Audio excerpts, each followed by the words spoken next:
دیکھو اس میں نظر تو برحق ہے، لگنے کا امکان ہوتا ہے، لیکن ہر وہ چیز جس کا امکان ہو ضروری نہیں ہے کہ وہ لازمی ہو بھی جائے۔ امکانات کی دنیا تو بہت بڑی ہے نا، اس میں افراط اور تفریط ہے۔ کچھ لوگ تو ایسے ہیں جو نظر کے وجود ہی کو نہیں مانتے، وہ کہتے ہیں نظر سرے سے لگتی ہی نہیں ہے، اور کچھ لوگ کہتے ہیں ایسے ہیں کہ اس میں بہت مبالغہ کرتے ہیں، ان کو ہر وقت لگ رہی ہوتی ہے ان کے رائے کے مطابق کہ اس کو لگ گئی، اس کو لگ گئی، اس کو لگ گئی، یہی چلتا رہتا ہے پروگرام۔ تو نہ اس میں وہمی بننے کی ضرورت ہے اور نہ نظر کا انکار کرنا جائز ہے ہمارے لیے۔ جو لوگ نظر کا انکار کرتے ہیں نا، وہ ہیں سیکولر لوگ، لبرل لوگ جو شریعت کو نہیں مانتے۔ وہ کہتے ہیں اس کی کیا دلیل ہے؟ بھائی ہمارے پاس دلائل، مشاہدہ بھی دلیل ہوتی ہے، لیکن وحی خود دلیل ہے ہماری نظر میں۔ وحی جب نبی صلی اللہ علیہ وسلم نے بتا دیا کہ العین حق، نظر برحق ہے، تو ہمارے لیے یہ بھی ایک دلیل ہے۔ اب کوئی رسول کو مانتا ہی نہ ہو، اللہ کو مانتا ہی نہ ہو، تو وہ نہ مانے، وہ اس کا ہیڈیک ہے۔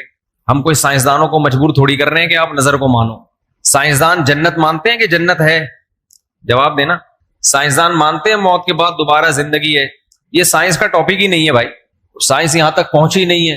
تو نظر تو برحق ہے، کوئی بھی اچھی چیز ہو، کوئی بھی بہت ہو، تو اس میں چانس ہوتا ہے کہ نظر لگ جائے۔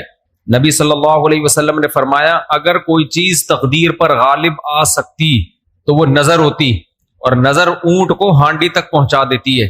اچھا والا اونٹ ہوتا ہے، نظر لگی گیا۔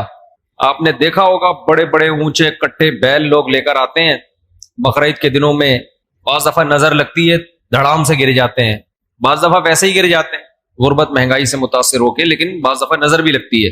تو ہمارے پاس جو نظر کے برحق ہونے کی دلیل ہے وہ رسول اللہ صلی اللہ علیہ وسلم کا قول۔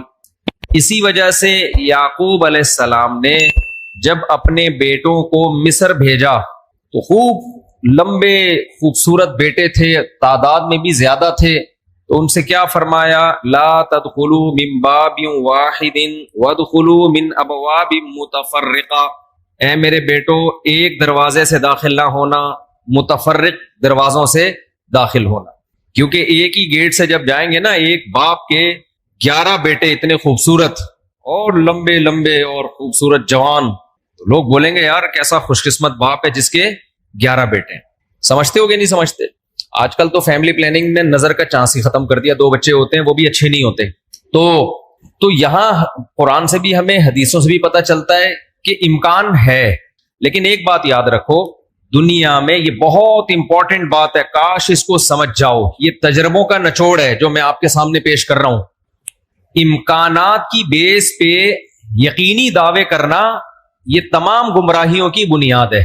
جادو کا بھی امکان ہوتا ہے، کسی پہ جادو ہو جائے، ہزاروں میں کسی ایک پہ، لیکن روحانی عامل کے پاس جب آپ جاؤ گے کہے گا آپ پہ بھی جادو، آپ پہ بھی جادو، آپ پہ بھی جادو، آپ پہ بھی جادو۔ جب آپ کرو گے نا کہ بھائی مجھ پہ جادو کیسے ہے، تو کہے گا کیا جادو برحق نہیں ہے؟ سمجھ میں آ رہی ہے بات؟ ڈاکٹر یہ بدماشی کبھی نہیں کرتا۔ آپ ڈاکٹر کے پاس جاؤ، آپ کے گردے میں پین ہو رہا ہے، وہ چیک کرے گا کہ گیس کا پین ہے یا پتھری کا پین ہے، کیونکہ ڈاکٹر اس کا علم ہے باقاعدہ۔ وہ کبھی یہ نہیں کہے گا کہ پتھری ہے بس تکا مار دیا، بھائی ڈاکٹر صاحب پتھری کا پین کیوں ہے؟ تو وہ جواب میں کہ کیا گردوں میں پتھری ہوتی نہیں ہے کیا؟ آپ بولو گے ہوتی تو ہے، میرے ہے یا نہیں ہے مجھے تو یہ تو بتاؤ۔ حالانکہ گردوں میں پتھری ہونے کا جتنا چانس ہے نا، جتنی پرسنٹیج 100 میں، جادو کی اس سے بھی کم ہے، ہزاروں میں کسی ایک پہ ہوتا ہے جادو۔ لیکن عاملوں کے پاس جب آپ جاؤ، یہاں الحمدللہ کچھ عامل ہیں جو میرے خلاف ایک فل پروپیگنڈا شروع کیا ہوا، اتنی خوشی ہوتی ہے مجھے، میں آپ کو بتا نہیں سکتا، جب عامل میرے خلاف بولتے ہیں اتنی خوشی ہوتی ہے، اور میں کہتا ہوں کمبختو تمہارے پاس جادو، چڑیل، جن، بھوت، تم میرے خلاف بولتے کیوں؟ نقصان پہنچا دو یار۔ تو اس سے ان کا کمزور ہونا اور ثابت ہو جاتا ہے کہ یہ ان تلوں میں تیل نہیں ہے۔ خیر میں نظر کے موضوع کو مکمل کروں، کیونکہ روحانی عاملوں کی بات آتی ہے تو مجھے ان کے خلاف بولنے میں سا خون بڑھتا ہے میرا، ایک دم جوش میں آ جاتا ہوں، ایسا لگتا ہے کچھ نہیں بھی کھایا ہو پاور آ جاتی ہے باڈی میں۔ ان کے خلاف بولنے میں مزہ بہت آتا ہے، صرف مسجد کا تقدس ہے، باہر آؤ تو اس طرح نہیں بولوں گا، انگلش میں بھی گالیاں دوں گا، پنجابی میں بھی، اردو میں بھی۔ یہاں بڑے بڑے عامل ہیں جو بڑے پنپ رہے ہیں، اور ہمارے بڑے بڑے مولانا جا جا کے نا ان کو پروموٹ کر رہے ہیں، بے شرموں کو، ان بے غیرتوں کو۔ خیر فی الحال اتنی گالی کافی ہے۔ تو اچھا میں کیا کہہ رہا تھا یار، عاملوں کے ٹاپک آتا ہے تو اتنی خوشی ہوتی ہے۔ جی نظر کی بات کر رہا تھا میں۔ تو نظر میں جو ہے نا لگنے کا چانس ہوتا ہے، یہ ہے، لیکن چانس سے فائدہ اٹھا کے ہر ایک کو یہ کہنا کہ تم پہ جادو ہے، تم پہ نظر ہے، تم پہ یہ ہے، ڈاکٹر یہ کام نہیں کرتا. شوگر کا چانس ہوتا ہے آپ کو کہ شوگر ہے، لیکن یہ تو نہیں کہ ڈاکٹر جب تک کمپلیٹلی تحقیق نہ کر لے ڈاکٹر نہیں کہے گا تمہیں شوگر ہے، تمہارے گردوں میں پتھری ہے، تمہارے پیٹ میں یہ مسئلہ ہے. حالانکہ امکانات تو ہوتے ہیں، لیکن آپ یہ جو ڈرامے باز لوگ ہیں نا روحانی عامل، ان کے پاس جاؤ گے نظر ہی لگی ہوئی ہے آپ کو. لازمی کیا لگی ہے؟ کیونکہ جب کسی کے پاس کوئی فن نہیں ہوتا، علم نہیں ہوتا، تو وہ سب کچھ جانتا ہے. پھر سمجھ رہے، ڈاکٹر کے پاس علم ہوتا ہے کڈنی کا، لہذا تحقیق کرے گا، 100 میں 2 کو کہہ دے گا تیرے گردے خراب ہیں. عاملوں کے پاس چونکہ جن چڑیل بھوت کا علم ہوتا ہی نہیں ہے، لہذا ہر ایک پر جن بھی ہے، چڑیل بھی ہے، اور بھوت بھی ہے، اور نظر بھی ہے، اور موکل بھی ہیں، اور ہمزاد بھی ہیں، اور پتہ نہیں کیا کیا ہے ڈرامے بازی. سمجھتے ہو؟ جب ان کو بولو کہ کیا دلیل ہے، تو بھائی امکانات کی دنیا میں امکان کہ فلانے پہ لگ گئی تھی، فلاں پہ لگ گئی تھی، تو خوب سمجھ لو امکانات کی بیس پہ یہ کہنا کہ ابھی دیکھو ایک مولانا صاحب کا کلپ آیا، انہوں نے کہا کہ نبی صلی اللہ علیہ وسلم نے فرمایا کہ ہر بیماری کی دوا اللہ نے رکھی ہے دنیا میں، یہ صحیح حدیث ہے.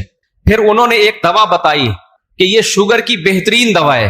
بھائی آپ ڈاکٹر ہو، آپ سائنٹسٹ ہو، کہہ رہے میں نے یہ کہیں سے نکالی ہے. ڈاکٹر کہہ رہے ہیں شوگر ایک اسٹیج پہ پہنچنے کے بعد لا علاج ہے، یہی کہتے ہیں نا ڈاکٹر. بھائی شوگر ایک اسٹیج پہ پہنچ جائے تو وہ کیا ہو جاتی ہے، اب ٹھیک نہیں ہو سکتی، کنٹرول کرنی پڑے گی، لبلبا ٹھیک نہیں ہوگا آپ کا. لیکن انہوں نے کہا کہ دیکھو ہر بیماری کی اللہ نے شفا پیدا کی ہے، تو یہ میڈیسن، یہ کوئی دیسی نسخہ ہے، یہ شوگر ٹھیک کر دے گا. اب دلیل کیا دے رہے ہیں؟ ہر بیماری کی اللہ نے دوا پیدا کی، یقیناً کی ہے، لیکن کیا وہ آپ کو معلوم ہے؟ کیا وہ دوا یہ ہے جو آپ پیش کر رہے ہیں؟ اس کی کیا دلیل ہے؟ بھائی بہت ساری دوائیں لوگوں کو معلوم نہیں ہے. تو اب یہ سمجھیں کہ 2 انتہائی میں جلدی سے کمپلیٹ کروں اس موضوع کو، کہ نظر لگنے کا چانس ہوتا ہے، لیکن یہ نہیں ہے کہ جو بھی کوئی اچھی چیز ہوگی کچھ بھی ہو جائے اس کو نظر ہی لگی ہے. تو یہ وہم کی دنیا سے باہر نکلنا چاہیے. جو سیکولر لبرل لوگ ہیں جو نظر کا بالکل انکار کرتے ہیں، وہ کہتے ہیں فلاں فلاں پہ کیوں نظر نہیں لگی، وہ اتنے ہینڈسم، اتنے خوبصورت لوگ ہیں، فلاں کی آواز اتنی اچھی، ان پہ نظر کیوں نہیں لگی. تو اب اصول سمجھیں، نظر لگنے کے لیے علماء نے قاعدہ ضابطہ بیان کیا ہے، جو چیزیں مشہور ہوتی ہیں نا ان کو اکثر نظر نہیں لگتی. نظر ہمیشہ اچھمبے کی چیز کو، اچانک، جیسے میں لوگوں سے کہتا ہوں بھائی آپ انتہائی غریب تھے، سائیکل بھی نہیں تھی آپ کے پاس، اچانک آپ کے پاس بہت زیادہ پیسہ آ گیا، اور علاقہ بھی وہی ہے، رہتے اسی غریبوں کے محلے میں ہو، گندے نالے پہ رہتے ہو، سائیکل پہ تھے، اچانک لینڈ کروزر آ گئی آپ کے پاس. یہ جو اچانک والا کام ہوا ہے نا، اس میں نظر لگنے کا چانس ہوتا ہے. سمجھ میں آ رہی ہے بات؟ اب دیکھو یعقوب علیہ السلام کے بیٹے مصر میں ان کے ساتھ ہی رہتے تھے، سوری مصر میں نہیں، شام میں ساتھ رہتے تھے. وہاں یعقوب علیہ السلام نے نظر سے بچنے کا یہ والا اہتمام ہمارے علم میں نہیں ہے کہ بچوں کو کہو دروازے سے الگ الگ جایا کرو، ایک ہی دروازے سے. لیکن جب مصر جا رہے ہیں نا، اجنبی جگہ ہے، وہ لوگ یعقوب علیہ السلام کے بیٹوں سے مانوس نہیں ہے. وہاں یعقوب علیہ السلام نے کہا ایک نئی جگہ پہ جا رہے ہو، اچانک اتنے بیٹے جب لوگ دیکھیں گے نا خوبصورت، وہاں چانس ہے. تو اس سے پتہ چلتا ہے کہ اپنی نعمت کو آہستہ آہستہ ایکسپوز کرنا چاہیے. سمجھتے ہو کہ نہیں سمجھتے؟ آہستہ آہستہ کیا کرنا چاہیے؟ پہلے پہلی ہو، پھر دوسری، استغفر اللہ، یعنی آہستہ آہستہ. ایک کمارا آدمی جس کو کوئی رشتہ نہیں دے رہا، اچانک 4 بیویاں لے کے گھوم رہا ہے، تو چانس ہوتا ہے اس کے نظر لگنے کا. اس لیے ایک دم سے نہیں، تھوڑا تھوڑا آہستہ آہستہ. پہلے ایک پہلی ہوگی، دوسری میں کچھ پٹو گے، تھوڑی بےزتی ہوگی، تھوڑی عزت ہوگی، کچھ لڈو، کچھ گالیاں مل جل کے، پھر تیسری. تو اس طرح کر کے چلانا، ٹھیک ہے؟ تو اچانک کوئی نعمت آتی ہے تو اس پہ نظر لگنے کا چانس ہوتا ہے. دوسری بات یہ ہے کہ نظر سے بچنے کے لیے جو نبی صلی اللہ علیہ وسلم نے دعائیں بتائی ہیں، ان دعاؤں کا اہتمام کرنا چاہیے. اعوذ بکلمات اللہ التامہ من کل شیطان وہامہ ومن کل عین لامہ، یہ دعا پڑھنی چاہیے. اور اپنی نعمت کا اظہار ان لوگوں کے سامنے کرنا چاہیے جو آپ سے محبت کرتے ہیں، وہ خوش ہوں گے. بعض دفعہ انسان دوسرے سے محبت کے دعوے کرتا ہے لیکن جیلس ہو جاتا ہے. وہ جب آپ اس کو بتاتے ہیں نا میرے پاس اتنا پیسہ، میری ارننگ اتنی ہو گئی، تو وہ اندر اندر سے جل رہا ہوتا ہے. تو حاسد کی نظر لگنے کا چانس زیادہ ہوتا ہے. سمجھتے ہو؟ تو اپنی نعمت ہر ایک کے سامنے نہیں بیان کرنی چاہیے. بعض دفعہ اپنی نظر بھی لگتی ہے انسان کو، تو خود پسندی میں، عجب میں مبتلا نہیں ہونا چاہیے. جب بھی کوئی نعمت ہو، آدمی کیا کہے؟ اللہ کی دین ہے بھائی، میرا کمال نہیں ہے. کس کی دین ہے یہ؟ اللہ کی دین ہے. تو ان چیزوں کے اہتمام سے نظر کا چانس کم ہو جاتا ہے. باقی عاملوں کے پاس نہ نظر کا کوئی علاج ہے سوائے مسمرزم کے. دماغ کو کنٹرول کر کے کچھ الٹی سیدھی چیزیں آپ کی کھوپڑی میں ڈال دیتے ہیں تو اس سے آپ سمجھتے ہو کہ میں ٹھیک ہو رہا ہوں. ٹھیک نہیں ہوتے, آپ مینٹلی تھوڑا سا کیا ہو جاتے ہو, مطمئن ہو جاتے ہو. اور ان کا اپنا دماغ بھی خراب ہوتا ہے, آپ کا بھی دماغ خراب کرتے ہیں, سمجھتے ہو. اچھا, میں جب عاملوں کے خلاف بولتا ہوں لوگ کہتے ہیں یہ 2 نمبر عاملوں کے خلاف ہے. بالکل غلط بات. میں 1 نمبر عاملوں کے خلاف, یہ ذہن میں رکھو. 2 نمبر کو تو میں لفٹ ہی نہیں کراتا. میں ان عاملوں کے خلاف ہوں جن کو علماء بزرگان دین سمجھتے ہیں کہ بہت بڑی پہنچی ہوئی چیز ہے یہ. میں ان کو 2 نمبر سمجھتا ہوں. یہ کخ بھی نہیں کر سکتے, سمجھتے ہو, یہ کچھ بھی نہیں کر سکتے, چاہے امریکہ میں ہو, چاہے جاپان میں ہو, چاہے پاکستان میں ہو, چاہے کراچی میں ہو, چاہے پنجاب میں ہو, سب ایک جیسے ہیں. اس لیے اپنے آپ کو بچاؤ ان فضول لوگوں سے. اچھا بھائی, حضرت محمد صلی اللہ علیہ وسلم پر جادو کے اثرات سے متعلق اہل سنت کا کیا عقیدہ ہے؟ نبی پر جادو ہوا تھا, بخاری مسلم سے ثابت ہے, لیکن ہوا کیوں تھا؟ آپ کہیں گے نا ایک طرف تو آپ کہہ رہے ہیں جادو اتنی آسان نہیں ہے, ہزاروں میں کسی ایک پہ تو پیغمبر پہ ہو گیا. دیکھو کچھ چیزیں نبی صلی اللہ علیہ وسلم کے ساتھ ایسی ہوئی ہیں جن میں کوئی حکمت تھی. یہودی آپ کو جادوگر کہتے تھے, جادوگر جادوگر. اللہ نے تھوڑا سا اثر ہونے دیا تاکہ یہودیوں کو الزام لگانے کا موقع نہ ملے. جادوگروں پہ جادو کا اثر نہیں ہوتا, تو تھوڑا سا اثر اللہ نے ہونے دے دیا. اتنا اثر کہ آپ کبھی کبھار بھولنے لگے کچھ چیزیں, کچھ کام کیا ہوتا آپ کو یاد نہ ہوتا. اس سے زیادہ اثر نہیں ہوا آپ کے اوپر. اور یہ اثر اس لیے اللہ نے ڈالا تاکہ لوگوں کو یقین آ جائے آپ بشریت میں کامل ہیں اور آپ جادوگر نہیں ہیں. اصل مقصد یہ الزام کی نفی تھی. اگر یہ اتنا آسان ہوتا تو ابو بکر پہ کیوں نہیں ہو گیا میرے بھائی, حضرت عمر پہ کیوں نہیں ہو گیا, حضرت عثمان پہ کیوں نہیں ہو گیا, سیدنا علی پہ کیوں نہیں ہو گیا؟ یہ تو ایک تماشا بنا لیتے لوگ. فرعون کے موسیٰ علیہ السلام کے مقابلے میں جادوگر آئے ہیں. آپ لوگ کو آواز صحیح آ رہی ہے؟ گونج تو نہیں رہی ہے آواز؟ مجھے تو گونج رہی ہے آواز. بھائی موسیٰ علیہ السلام کے مقابلے میں جادوگر آئے.